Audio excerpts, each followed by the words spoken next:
যারা বিকালের নাস্তা হিসেবে কি বানাবেন চিন্তা করে পান না, তারা আমার এই রেসিপিটি দেখতে পারেন। খুব সহজে এটা বানানো যায়। আসসালামু আলাইকুম, নতুন একটা ভিডিওতে আপনাদের স্বাগতম। আমি এখানে নিয়েছি আটা, তার সাথে কিছু জিরা গুঁড়া, তারপরে হচ্ছে মরিচের গুঁড়া, লবণ আর সামান্য কিছু তেল দিয়ে ভালো করে আটাটাকে মিক্সড করে নিয়েছি। প্রতিদিন এক খাবারের চেয়ে নতুন নতুন খাবার খুব সহজে বানিয়ে নিতে পারেন আমার এই রেসিপিটি দেখে। দেখতেও অনেক সুন্দর হয়, খেতে অনেক মজা লাগে। অল্প সময়ের মধ্যে সামান্য কিছু উপকরণ দিয়ে আমার এই খাবারটা বানিয়ে নিতে পারেন আপনারা।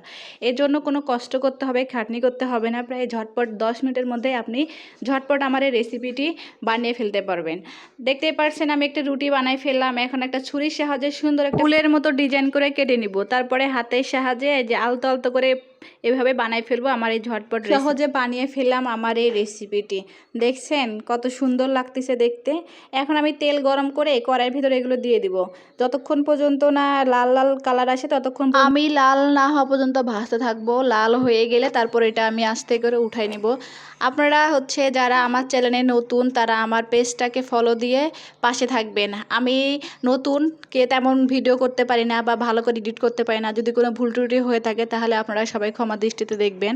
আর নিয়মিত ভিডিও ছাড়তে পারি না, চেষ্টা করব নিয়মিত ভিডিও ছাড়া। যদি আপনারা আমাকে উৎসাহিত করেন, ভালোবাসেন, তাহলে আমিও নিয়মিত ভিডিও ছাড়া শুরু করব। আমার এই পেজটা আমি কয়দিন ধরে খুলেছি, বেশি দিন হয়নি। তাতে আলহামদুলিল্লাহ আমার 1K হয়ে গেছে আপনাদের ভালোবাসায়। এই তো ঝটপট রেডি হয়ে গেলো আজকের এই রেসিপিটি। ধন্যবাদ সবাইকে।